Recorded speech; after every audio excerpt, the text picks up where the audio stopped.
Good morning, everyone. We're going to go ahead and get started. Thanks so much for joining us. My name is Lauren Noble, and I'm the founder and executive director of the Buckley Institute. I'm delighted to welcome all of you to the first of two alumni reunion weekend events we'll be hosting over the next week. Before I introduce our guests for today, I want to say a few words about the Buckley Institute. The Buckley Institute is an organization dedicated to promoting intellectual diversity and freedom of speech at Yale. We host lectures, seminars, firing line debates, and an annual conference every year since 2011. Our over 600 Buckley Fellows have a wide range of political beliefs, but they all stand united against the formation of a liberal-only echo chamber on campus. By providing a forum for Yale students to engage meaningfully with serious conservative thought, the Buckley Institute has become an institution on Yale's campus and a symbol for a more open and more representative political atmosphere, especially at a university where the mission is the cultivation and creation of new knowledge. Buckley Fellows believe that all perspectives must be heard and examined in good faith. You can learn more about us on our website, buckleyinstitute.com. This morning, we're thrilled to be hosting a conversation about a recently published collection of William F. Buckley Jr.'s travel writings titled Getting About. We're pleased to have Bill Meehan, the editor of the collection, join us for this event. In addition to this new book, Bill is also the editor of William F. Buckley Jr., a bibliography, and Conversations with William F. Buckley Jr. And he is joined in conversation by Jack Fowler, the Senior Director of Strategic Partnerships at AmPhil, who worked for 3 decades at National Review in various capacities, including as publisher. Jack is also the host of the popular Victor Davis Hanson Show podcast. Jack and Bill will kick off the event with a conversation, but we certainly look forward to having time for your questions too. So please join me in welcoming Bill and Jack. Thanks, Lauren. You forgot to mention I'm also a donor to the Buckley Institute. It's a terrific institution, and I'm really happy to be here with my friend Bill, and I guess I can tell my mother I lectured at Yale, so we'll take what we can get. Well, I've written some questions down, so I'm going to read them because my extemporaneous skills went away a long time ago. And we'll get to Bill a little bit later in the questioning about Bill Meehan's relationship with Bill Buckley and how this project got started. But I would like to get 2 Yale-y things out of the way first. And the first, Bill just mentioned this in the back, it has really nothing to do with the book. But today is, this is Alumni Weekend. And there was a very famous incident in young Bill Buckley's life, student Bill Buckley, undergrad Bill Buckley's life that revolved around Alumni Weekend. Bill, what happened? Yeah, well, Buckley was selected to give the Alumni Day speech for his class, okay? But he had to submit it to the administration for approval. Well, it was a foreshadowing of what was to come in God and Man at Yale, and they declined the speech and wouldn't let him give it. He got his revenge. Right? Yeah, he did. So he stayed on and wrote the book, yeah. Was that the first cancellation? I'm sure it was, because he was editor of the Yale Daily News, and for years he wrote, nothing there ever got canceled. Yeah. Of his. Well, he was a bad boy. Well, I think it's fair to describe Bill Buckley as a restless man, not in any medical sense, but in the sense that sitting on the porch watching the clouds pass overhead was not his habit. Time was an opportunity to Bill to engage in something of consequence. No hard feelings. He didn't mind if somebody else wanted to smell the roses and watch the clouds go by, but that was not Bill Buckley's thing. Speaking of clouds, Bill Meehan, a number of pieces in this collection are about, and book is Getting About, is about Bill Buckley, the traveling man. And he traveled by plane a lot. And once he even flew a plane. And it's one of the favorite articles of mine in this book. It's called Flying at Yale. It was written for Flying Magazine, is where Bill Buckley recounts his brief, and I think one could fairly call it a harrowing, career as a pilot. So Bill, Meehan, tell us a little bit about this experience of Bill Buckley at the stick as he tried to slip the surly bonds of Earth, but then not crash into it. Yeah, well, I think we should start with the airplane itself. It was an air coupe. It was first built in 1930, and it was the best-selling plane at the time. It was marketed as the Model T of airplanes. Also, in the marketing literature, it was the easiest plane to fly. You could buy it at a department store. That's how common this airplane was. So it was a two-seater, single prop with what was called a tricycle landing gear. So it was one wheel in the front and two under the wing. So it was an easy plane to fly, readily available. He got a good price on it. He and 3 other guys from Yale formed a little syndicate, and each pitched in and bought this plane and would take turns flying it, although Bill flew it more than the others. So he had about, an hour and a half of instruction from... Oh, you should supposed to say only an hour and a half. He had 90 minutes of instruction, and a buddy of his at Yale, his car broke down, and he had to get to Boston to meet the love of his life for lunch. And Bill said, no problem, I'll fly you up. So he flew the guy from, what was the name of the airport? I think it was in Groton. No, wasn't in Groton? I can't recall. So anyhow, Bill flew the guy to Boston, dropped him off, turned right around, didn't even get out of the plane, came back. Well, that was a special Sunday. That night was the end of daylight savings time. Yeah. It was November, October or November. Right. So although while Buckley had adjusted his watch, and we'll talk later about his, I guess his fascination with time, right, exact time, he adjusted his watch, but then forgot all about the time changes. So halfway back to New Haven, it got dark. So he's flying in the dark, had to land at an airport in Groton instead of the one nearby. I think, was that the last time he ever actually flew an airplane? So he caught a lot of grief from his instructor, said you should never have done this. He didn't learn his lesson. So his sister Maureen was at Ethel Walker School, where all the Buckley girls had gone. And Bill's roommate, Brent Bozell, was engaged to one of Bill's sisters. He says, well, let's fly down to over to Ethel Walker for the afternoon and see my sister and your future wife. So Maureen, and I've never seen this, but his description was he sent him a map of the campus and just drew lines where there were trees. Trees here, here's a building, and that's all he got. So they're coming in for a landing. What she left out was there was a big ditch in the middle of the field. Bill comes in, goes, the plane ends up this way in the ditch, all right, with Brent Bozell here, upside down, and Bill here. They climbed out, went in, had tea, met with the headmistress, and got a ride back to New Haven. So what I got out of that was a couple of things. Right. All right. He opens this article with, I should have listened to my father. He always told me when something wasn't worth it for me. And when Bill said he was going to get an airplane, Mr. Buckley said, you can't afford it, don't do it. So I got out of that. It was father knows best. And Mr. Buckley was a big influence on his son.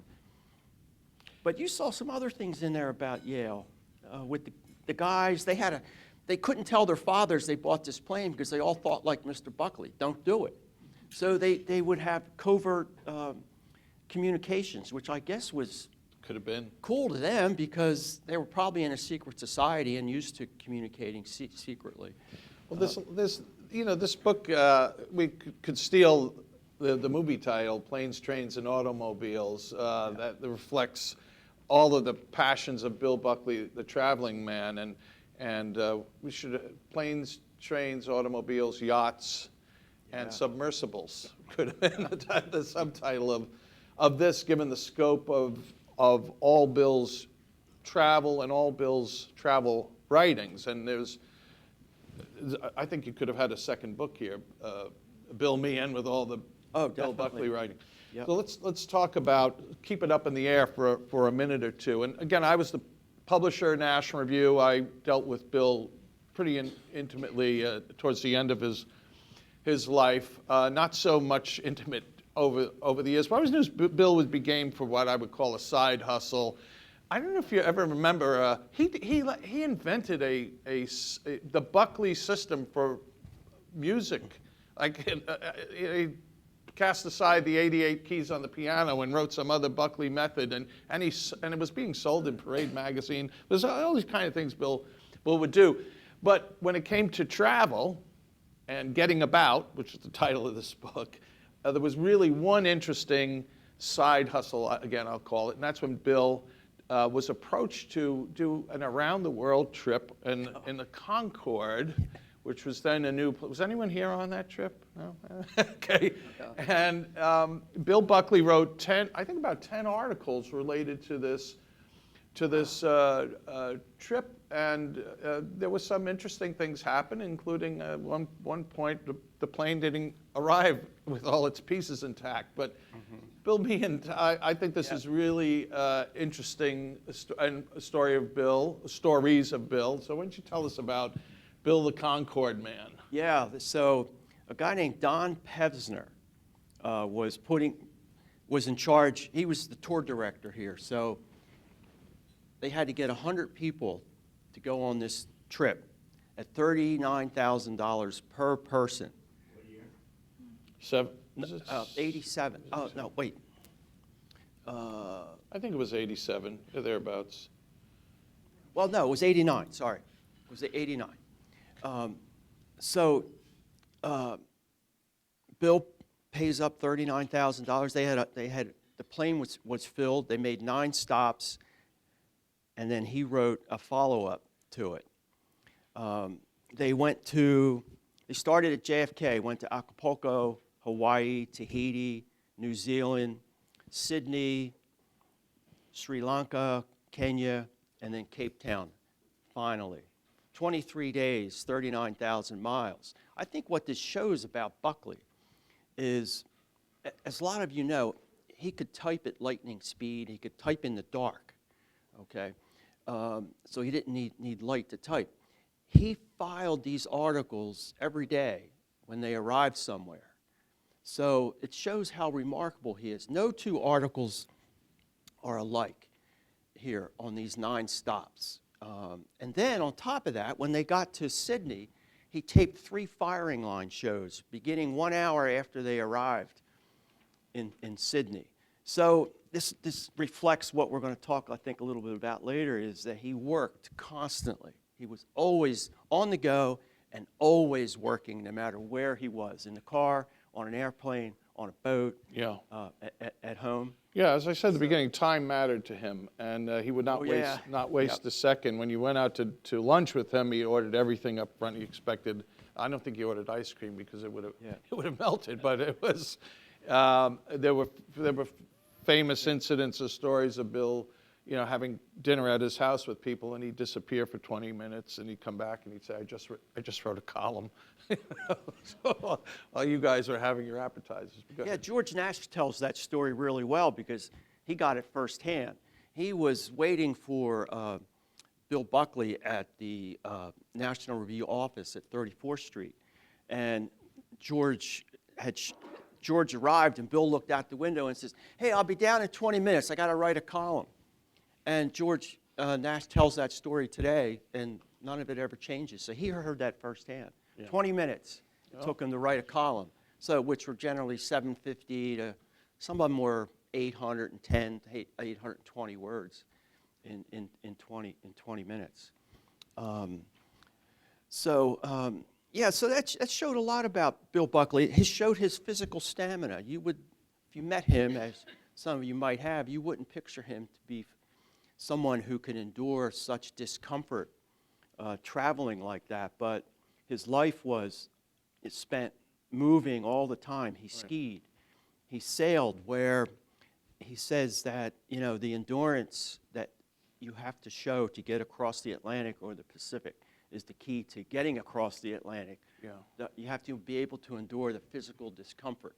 So I think that was a neat thing about Buckley is you wouldn't picture him. I like agree. that. There's no question that the travel of Bill, because he would have a season every year where he would go on the college speaking circuit. And it was sometimes, I think there was one case where he did not know what city he was in. He was probably giving a talk in Cincinnati and he thought he was in, Fargo, something like that. But the wear and tear of travel and time zones, I think really beat him up. But he did have tremendous stamina. Oh, yeah. You're right. And strength. He was a skier. We'll talk about that in a little bit. A sailor. Took a high degree of strength. So, and surviving a crashed airplane, I think, also shows some strength. So he gave at least 70 lectures a year on college campuses and at organizations and associations. I read once where it could have been 80, but definitely 70 lectures a year. Divide that by 12, he was constantly on the go, and most of those were plane trips to the Midwest, to the West Coast. If it was local, he was on Amtrak. If he was going to D.C., he was usually on the Amtrak. Rarely did he fly from D.C. to New York, maybe once or twice, but on the train, he could work. I would like to say, as a publisher of a magazine, but I've also published books, this really is a beautiful book, and it's a big book. It's got 101 articles in it. I think it could have had many more. I know there are things from National Review that are not in there, other pieces. It just shows how much Bill wrote about. I think he was very conscious of writing as a traveler, as a man going to destinations. But one of my favorite pieces in this book is about kind of the ultimate or most unique destination that anyone could have traveled to. So my sister, Maggie, was the switchboard operator at National Review for a little period there in the late 80s. And it's funny, Bill lived through the switchboard. I think if his house was on fire, and by the way, it did go on fire once, but if his house was on fire, he'd call the switchboard, have the switchboard operator call 911. He just lived so exclusively through it. But one day, Bill Buckley came out from the bottom of the ocean. The first thing he did was he called the National Review switchboard, and my sister took the call and said Bill Buckley had just gone down to see the Titanic. And this was a really interesting, more than interesting story. It has its roots in Connecticut a little bit with the only senator bigger than the state he served, or you can tell us who that is. I think he may be a graduate of the school even. And I think it also showed just the cultural knowledge of Bill Buckley, his immensity in the culture at this time. Bill, tell us about this Titanic story. Yeah, this really was unique. Bill Buckley became fascinated with the Titanic. He wrote 3 introductions to books written by other authors about the Titanic and had written 1 column before this article came out. His fascination stemmed from the big Bill Buckley. His question was, at what point does a tragic event like the sinking of the Titanic become a subject for historical exploration and research? All right? So this is going through his mind, and the senator from Connecticut, Lowell Weicker, Bigger than the state he represented, as Bill Buckley would say, yes. Yeah, this comes at the end of this article, but you have to know this to get it started. Lowell Weicker proposes a bill in D.C. that will prohibit the import of any artifacts from the Titanic into the United States. All right? Because he's Lowell Weicker. Yeah, because he's Lowell Weicker. He said that the Titanic and all the artifacts that were in it and around it should be left there as a maritime monument forever. So Bill Buckley reads this. He got into the congressional record and read it verbatim and said, here's the libertarian side of Bill Buckley. He says, what right does the government have to tell me what I can or cannot buy from a willing seller, as long as it's not a machine gun or drugs. So he wrote a column. And the day after the column appeared, he got this phone call from this French organization. We're going down to, they had located the Titanic. It was a huge operation, and they invited Bill Buckley to go with them in this little Nautilus called the Nautil. All right? And he said, why not? Okay. Again, this shows, I think, you brought this out. I didn't see this, but just who knew of Bill Buckley at that time? This was 1987, August and September of 1987. So what had he been doing up till then? Really became public in 63, 64 when he ran for mayor, started firing line, people started knowing him. So 20 years later, he's as big as anybody could ever get as a journalist, as he called himself. Right. You know, he was a socialite as well. He had been gone to Gestad and hanging with A-list actors and famous people and two James thinkers. Bonds, Roger Moore and the original James Bond, David Niven, great friends. Yeah. So Buckley he tells a great story, and I think No, David Niven was the original. The first James Bond movie was David Niven. Yeah, I swear, yeah, yeah. So Buckley, so the big picture, Buckley says, this is a great opportunity for historical exploration. Yeah. And so he goes down with this group. There were 3 of them in this little Nautilus. And what I got out of this, again, it shows Buckley's endurance for physical discomfort. What I pictured was he was like this most of the trip. His What, knees, like 8 hours or something in there? Yeah, 9 hours. 9 hours in there. He was like this and couldn't move anywhere, like that. Knees couldn't go up. He had knee pads here because they were against the front of this vessel. So he goes down, and there they are, the first trip down to see the Titanic. Saw some teacups, a pair of shoes, and that's where I learned that they weren't after they were only taking away the cups that had blue liner on them, because that was where the first class. That was first class. Yeah. The commoners or the steerage, I guess, had the plain white ones, and they left them, but they took all the other ones with the blue liners on them. Well, Bill, you want to stay in the water?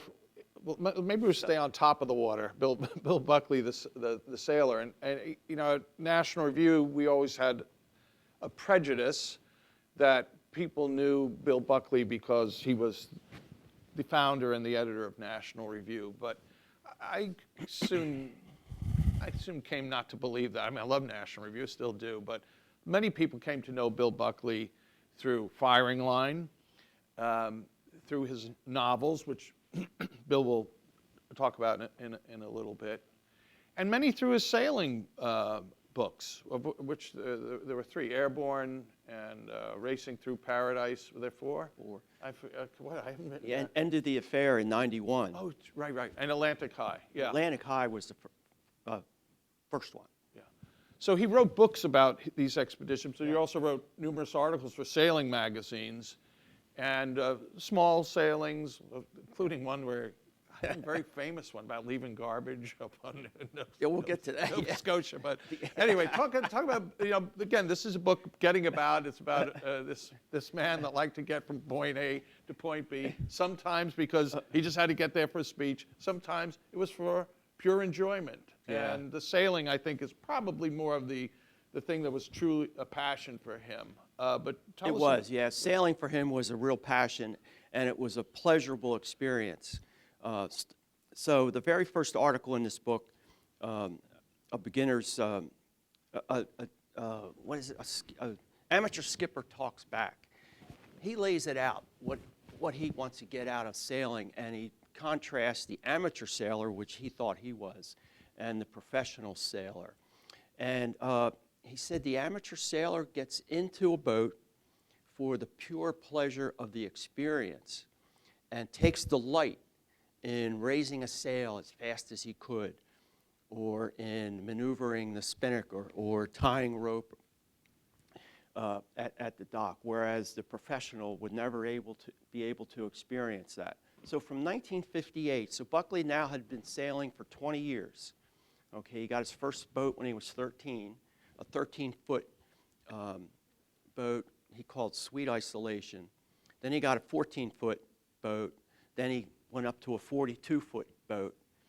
Okay, so yeah, he was very much the amateur and emphasized that he cruised whenever he went out on a boat.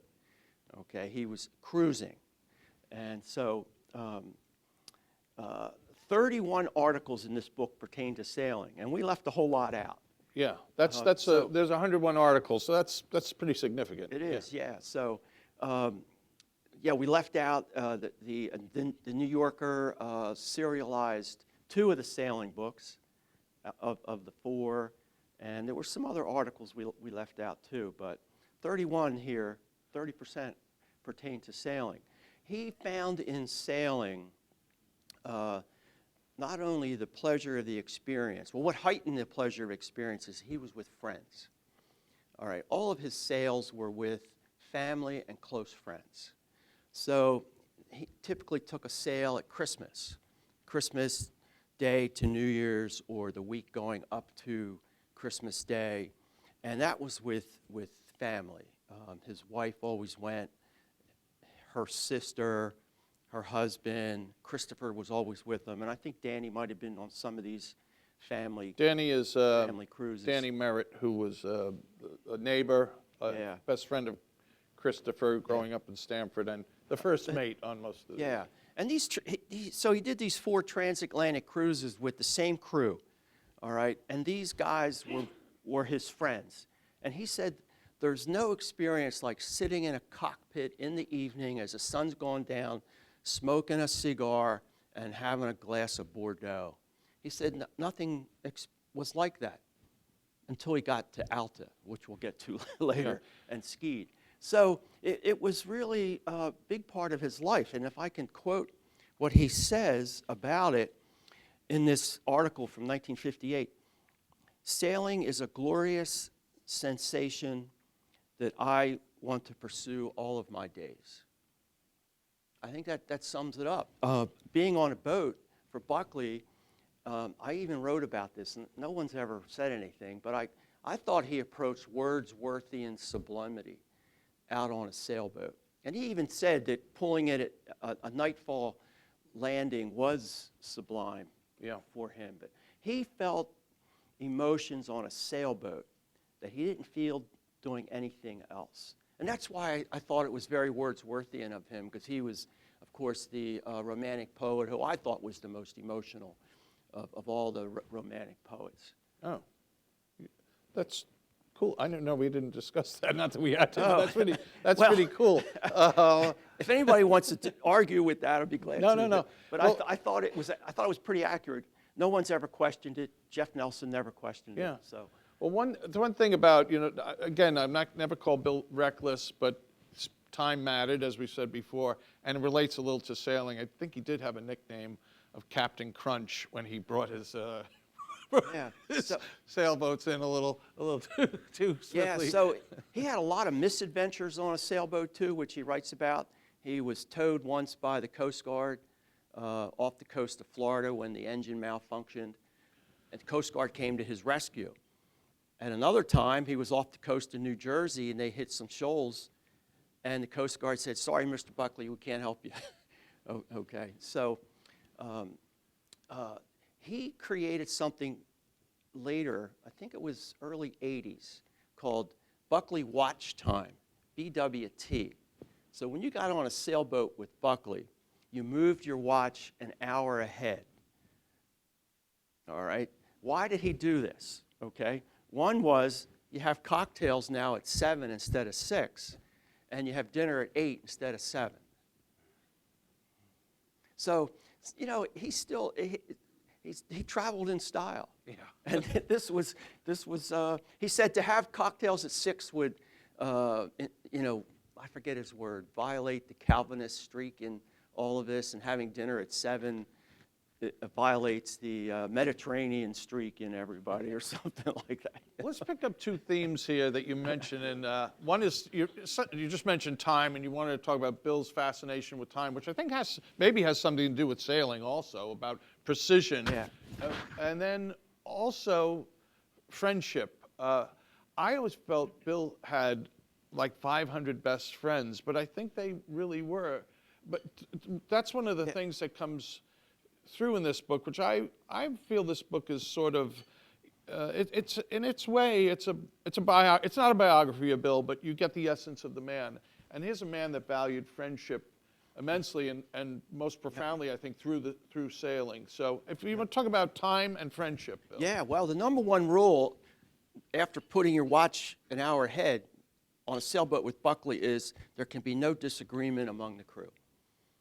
Okay, that would prevent you from ever getting on there, and it would get you kicked off the boat if you were to disagree in Political argument in or a anything. personal Yeah. no. Or- If you were to question someone's just get sort of unfriendly or nasty with somebody, you know, and so I think that set the atmosphere for the bond of friendship that was developed between the crew. Yeah. You know. You did have one truly best friend.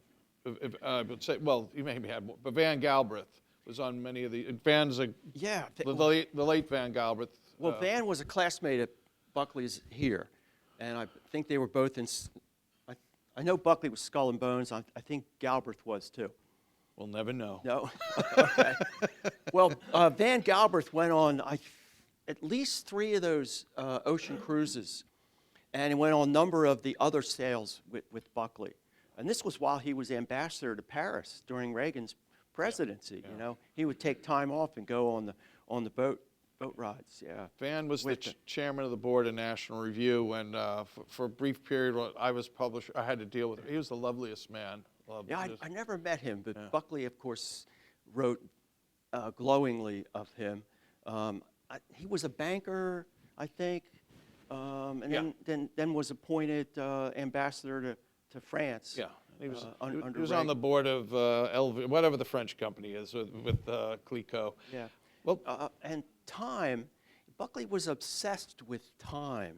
Had to be exact, all right? And that meant so much to him that he spent most of his life looking for the perfect watch that told the perfect time. And he found it in the Omega Seamaster.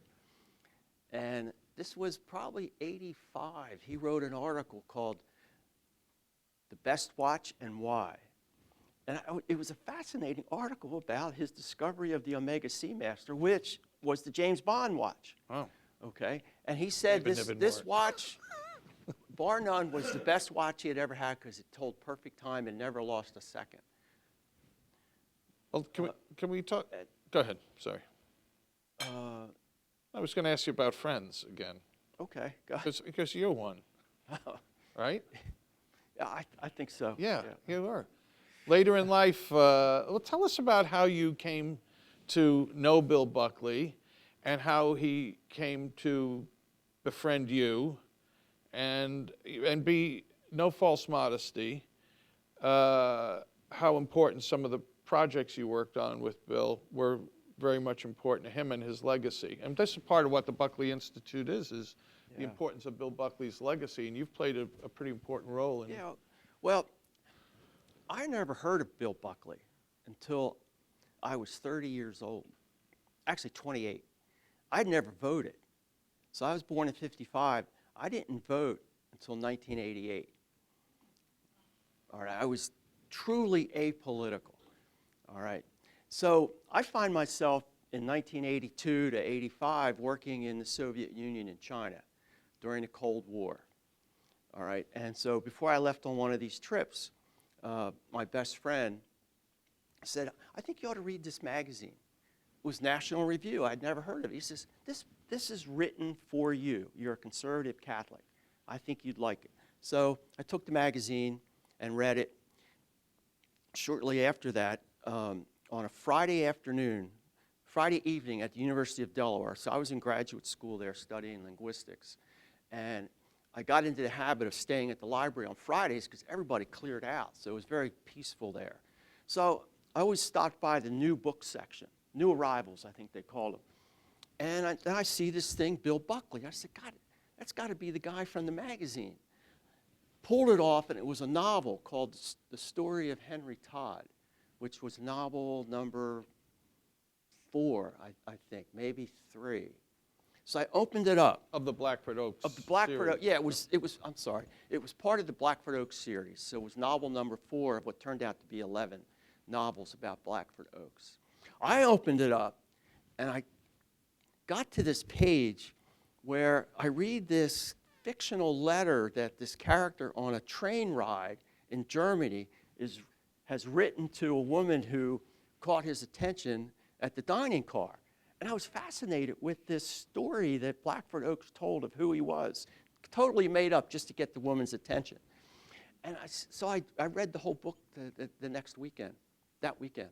And that started my life with reading Bill Buckley and National Review. So in 1995, I needed to do a dissertation in English. So I thought of doing Bill Buckley. And during that time, I wrote him a letter and asked him if I could interview him about his fiction. And he said, sure, handle it through Frances Bronson, my secretary. So lo and behold, there I was in December of 95 in his office on 34th?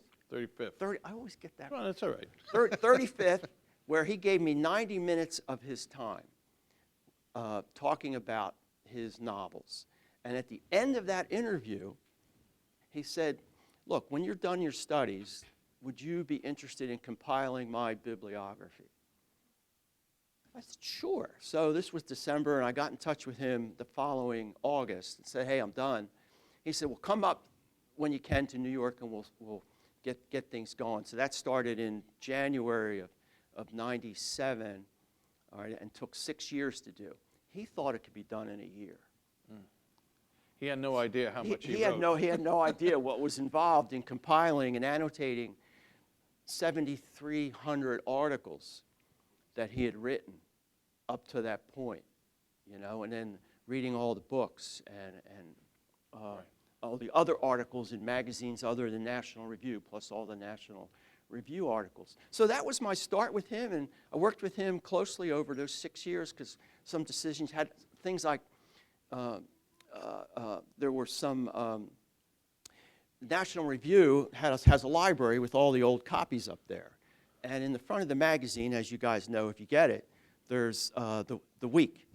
And those are unsigned editorials. But at National Review, the initials of the person who wrote that are there. Okay, and so I found out what Bill had written, plus all the others there. So I had questions about some of those and whether we would include them in the bibliography. And we decided not to. But from that point, he gave me full access to everything. At the office, all his files. Of course, spent 2 weeks here at Yale going through all those black binders where all the articles are originally were typed and archived. And so that got done, and he was surprised. He was amazed at the book when it came out in 2002, and wrote a glowing letter that he sent around to everybody he sends made him book very to. happy, and should have made him happy. It was unbelievable. So we stayed friends. I have no idea what it was. Honestly, I think about it every day. And what I come to is it has to be that during that 90-minute interview, I never asked him a political question. It was all about him as a novelist and his writing habits and the characters in the books and the plots and the twists and turns. And how'd you come up with this name, Erica Chadnoff, for example, who is the female lead in the second book, second novel, Stained Glass? How'd you get up with these titles? All of my questions pertain to that. I think that had to be it, because everybody else who interviewed him wanted to ask him political questions about the Soviet Union and Gorbachev or Stalin and Beria and, international relations. It just doesn't interest me, to be honest with you. which is probably why he never asked me to write for National Review. I tell all my liberal friends when they say, hey, you were Buckley's, you did these books on Buckley. I said, keep in mind, he never asked me to write for National Review. He asked me to be his bibliographer. Well, that said, National Review has praised this book, and I want to get back to a theme in, well, some of the articles in here, and then also we'll, after that, talk about how you just talked about the amount of time it took to put together the bibliography. I think what was the work that went into compiling and editing this book, but back in the air, Bill wrote a tremendous number of columns about a lot of the travel was I'm going to a destination to have fun. We'll put it that way. Alta, the skiing, we talk about that, Gstaad, where he went every year. But a lot of it was just I have to get from point A to point B to give the speech, to meet this organization, etc. He logged a tremendous amount of hours in the air, and Bill saw himself to some degree as an airline passenger, and he took up the cudgel as for the everyman passenger, and he wrote a ton of columns about air travel and kvetching and bitching and moaning and not too much praising. But would you talk about Bill speaking customer truth to airline power? Yeah, I didn't realize this till this morning. I counted up. There's 25 articles in this book that pertain to airlines. Yeah. And I really wasn't aware there were that many in there. And spent a lot of his waking hours. And he took up the cause. Yeah. What did he write about? Okay. Well, first of all, excess baggage charges. So when he went to Switzerland, for example, he would take 5 bags with him. All right. And his wife had just as many, because you took him to the airport a couple times. It's crazy how much luggage she traveled with, plus dogs. So he was always fighting against that. The food on the airplanes, or lack thereof, or any kind of nourishment, okay, was another complaint. The scheduling of the airplane and scheduling and routing was another problem. He says, if you can get from New York to San Antonio, why can't you get from New York to New Mexico or something? The airlines would make him go to the He didn't like hubs. Right. Circuitous routes, yeah. Comfort was a big factor he wrote about. He said the price of tickets going up, but all of the creature comforts are going down. There's less leg room, there's less food, if there's any food at all. And of course, the unions. He had a couple articles about the machinist unions going on strike and disrupting air travel. And then the pilots go on strike or are called in sick once. And there's one at the end, the column titled, "The pilots were really sick this time," or something. Truthfully. So those were the things he wrote about.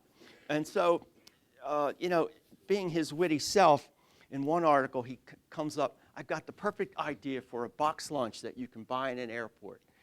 First it has to have some celery remoulade, okay? Then it should have some cheese. Then it should have a piece of dark chocolate.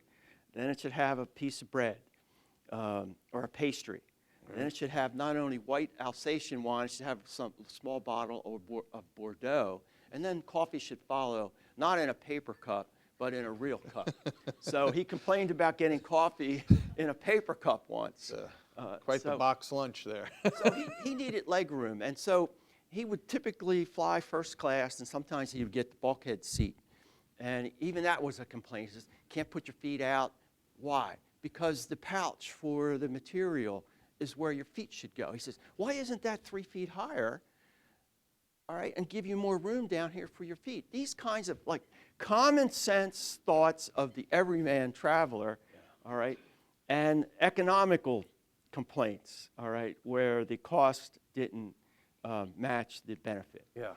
I like that part about Bill. It's also like part of the same Bill that ran for mayor in 1965, speaking on behalf of the causes and concerns of normal people, the people from the outer boroughs, as we call them. I think we had elected a president from one of the outer boroughs. But I never thought about it the way you presented it, though, as truth to power there. Oh, yeah. Hey, Bill, tell us about the development of this book.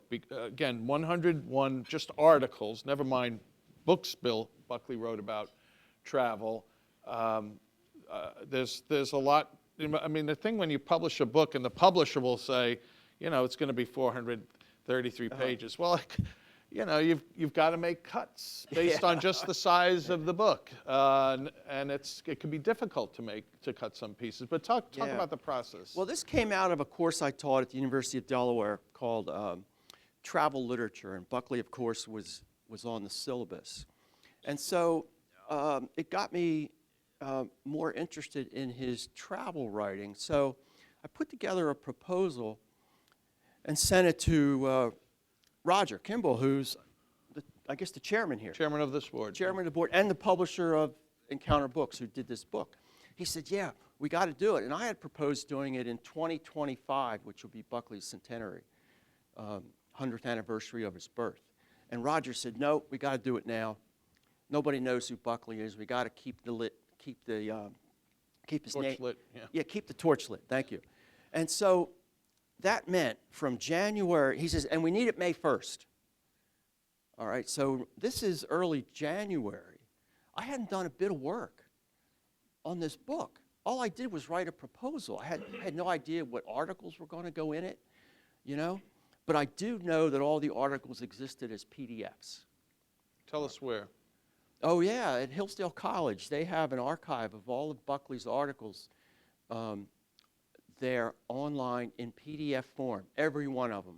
Predating National Review even, writing pieces for Freeman or others in 1952. Yeah, it's a great resource. And it's search friendly too. You can search by a name, you can search by a type of article, whether it be a feature or a column, obituary. You can search by a single name, a single word, and it'll all come up. It's, Bill gave it to them. Yeah. well, Bill was very close to Hill. Well, you taught it. I was part of that project. So right after the bibliography was published, I went to work at Hillsdale College. Okay? And so this developed during that time between Larry Arnn and Bill Buckley. So I spent, I can't tell you how many hours up in National Review photocopying. Every article up there was photocopied, so we photocopied those up there, and I would ship them back to Hillsdale.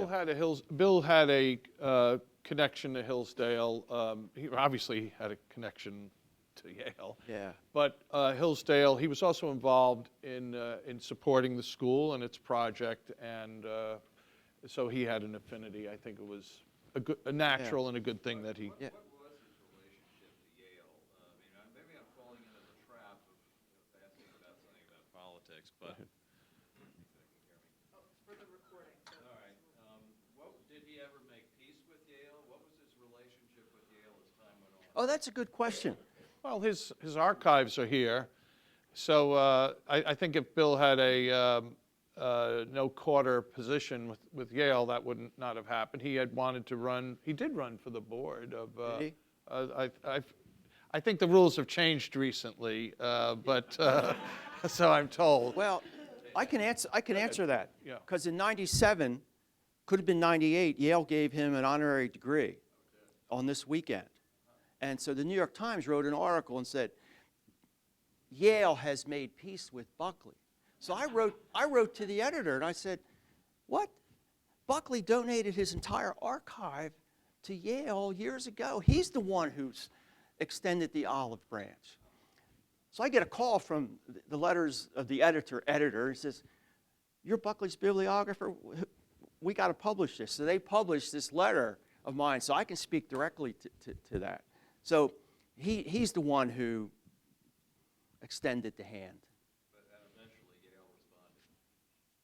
Yeah, everything is here. 5 football fields worth of boxes are here in the archives in Sterling Library. Could you comment on Buckley's sense of humor? I have always felt that it was the reason why so many non-conservatives liked to watch him, liked to listen to him, why he had so many political enemies on firing line. I think it's an essential part of his persona. A demand a recount. Yeah, Yeah, I mean, yeah. that's the ultimate political Yeah. one-liner that, you're right, it bespeaks Bill. I think Bill was, I think it's a technical term, a wise ass. He could be that, unlike, say, his brother Jim, the sainted senator, who's still with us. He's celebrated his 100th birthday this year. But yeah, Bill was a wise guy, and he liked to torque people, but never to hurt, unless you were Gore Vidal. Other than that, because we talked about friendship, and it meant very much to Bill that regardless of your views and regardless of your age, also, because he was very taken by, young, intelligent writers. It didn't matter that they were maybe not conservative. He said, hire them for David Brooks, hire them at National Review. But yeah, humor was no question. You didn't want to be the butt of one of Bill's jabs in a National Review meeting. Jack could speak better to that than I can. I had a purely professional working relationship with him, a very cordial one. Yeah. That was respectful. I think it was a great fondness he had for you. Yeah. For me, I could get lashed. So. Before there's any more, I know there's only a few minutes left. There's one question I just wanted to, well, I have several more, but it's just one I want to get to Bill. It's like, there are 101 articles in this book. Some didn't make the cut. If you had the magic wand, what was an article you really liked that for whatever production reasons couldn't make it in here? I wanted to put the obituary of Reggie Stoops in here.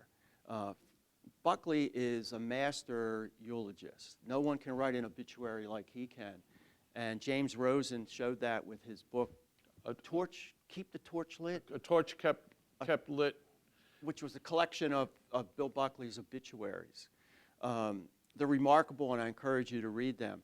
Reggie Stoops was Christopher Buckley's best friend, along with Danny. Actually, I should say Christopher was Reggie Stoops' best friend. He was a big part of the sailing crew. He was on all of the big cruises across the Atlantic, plus he was on all the ones on the holiday cruises. He was known as the unofficial scientific advisor to National Review. Bill Buckley... News to me. That's in the obituary. I know. Bill Buckley and Christopher agreed that the only person they could ever count on at sea under any situation was Reggie. All right? He was the calmest of them all. He was the smartest of them all. He was the ingenious one of them all who could solve a problem at sea if a problem needed to be solved. Level-headed, and a word that Bill used a lot about him was dignified. Well, anyhow, he gets cancer in 1988, and on his deathbed, Bill Buckley and Christopher, it was midnight. Bill and Christopher are there. Bill leaves. Christopher stays with him all night as he's dying. And at 11:22 the next morning, Reggie died. And so I wanted that in there because he was such a big part of the sailing part of this book. But that had to go along with, I think, 4 other book reviews, one of which was a great book review that made the book called My Old Man in the Sea. Oh, by Christopher? Yeah. The father and son. Yeah. Yeah. He wrote a review of that for the New York Times Book Review, and the book and made it as a bestseller. Yeah. So I wanted Reggie in there. I wanted some other book reviews, but I gave the publisher 190,000 words. Okay, and he said, "Hey, you got to cut it down." So I cut it down. We took out 20,000 words, so there are a lot of articles that didn't make it. And I really wish Reggie's obituary had made it. Can we get one more friendship travel thing? And then, if anyone has a question, but Bill was great friends with Milton Friedman. Bill was great friends with a lot of people, and he loved skiing. Yeah. Again, his passion for things physical. And he and Laurie Chickering and Milton Friedman had an annual date. Yep, What was they it? did. An annual date in Alta, Utah, which is in Little Cottonwood Canyon, 8,500 feet up. And they would go out every January, the last week of January, from Wednesday to Sunday, and ski together there and enjoy their friendship. And Buckley wrote 2 articles about Alta, which is significant.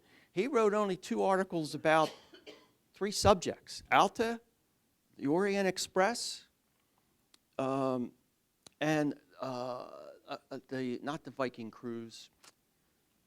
Cruise to Oceania or down? Two cruises. So to write about Alta, it meant so much to him to go out there. And I experienced. I went out 2 years ago in that same week, stayed at the same place where he stayed to experience. But it was all about the friendship of these 3 guys, where they would have breakfast together, they would ski together, have cocktails, dinner, take a walk in the evening. It was not so much about the skiing; it was about the friendship in the mountains. In Gstaad, also, skiing related, but a longer duration, and also he'd go there and he'd write one of his novels. Yeah. And then he'd pick up strays at night sometimes to have dinner and paint. And one of them was, I remember Ted Kennedy and Yeah.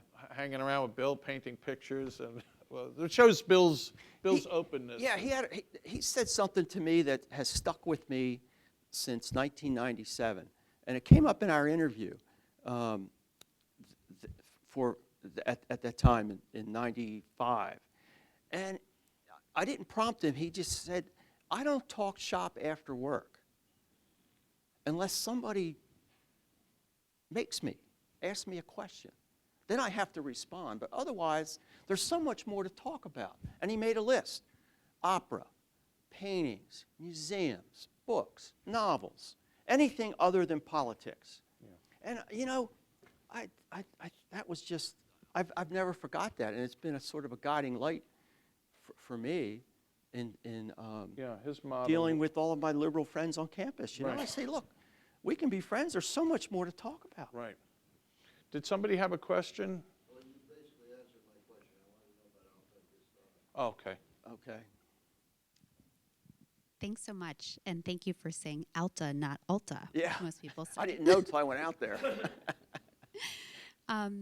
For those of us who really, never saw Buckley and don't have an idea of him as a person, I think this has been very enlightening and helpful. But if you guys could both just tell us a little bit about what he was like a little more interpersonally. We have these, different snippets of obsessed with time and sort of a stoic person, but also a person who had so many friends. What was he like when he walked into a room or when you were with him? If you can just tell us a little That's more. a good question. Yeah. Well, as an employee, Bill kind of disassociated himself in a degree as the editor of National Review in 1989, and Bill was still alive in 2006. That's when he died. But Bill came in 2005 and said, "Everybody paint this room purple." We all would have rushed to get paintbrushes because he was National Review. He was very, he'd look at you, he'd engage with you. Sometimes with me, the different things like what about the circulation rate and those. He cared deeply about National Review as a business and an institution. But this is a little aside. My wife made him. Bill loved peanut butter, so she made him. I think 2 pounds of peanut butter fudge, and for Christmas. And he was very and he ate all the 2 pounds, and he got sick. And it was Pat, who was Pat Buckley, his wife, was a very strong personality. She called me the next day yelling at me that I got her husband sick, and I'm like, well, he's the one that, stuffed his face, wasn't me. But anyway, when Bill would take you aside, and it was just you and Bill, and he was talking about what you thought about this or that, I have to say, I don't think I've had any other kind of experience. I'm a schmo from the Bronx. Mm-hmm. I can't believe Bill Buckley's talk. Bill Buckley was such a huge presence actually Al Felsenberg, and I'll stop rambling so Bill can finish the answer, but Al Felsenberg, who wrote the bio Bill a few years ago, said he thought Bill Buckley was the most important man in American history who was not an elected official, and not a general, not a public official. And I think there's some, whether he is but I think there's some truth to that. And I was conscious of his greatness, and to be in the presence of a great man who was interested in you as a human being is kind of a unique experience. So, Bill? Yeah, so when he came into a room, it wasn't like James Bond entering the room. I found him unassuming entering a room, and in fact a little bit shy coming into a room, and formal. If you ever saw a side view of him giving a lecture, he was poised, one foot a little bit behind the other, one toe up to the heel here, and he held that position the whole time. I found him to be that way in his interactions, which I think just shows that he was respectful of the other person he was talking to, regardless of who it was. He was the same way, very formal, very friendly, very open, and respectful. I don't know if that helps answer your question. Lauren, have we run the clock out? Yes, unfortunately, we are out of time, but I hope everyone enjoyed this wonderful conversation, and please join me in thanking Jack and Bill.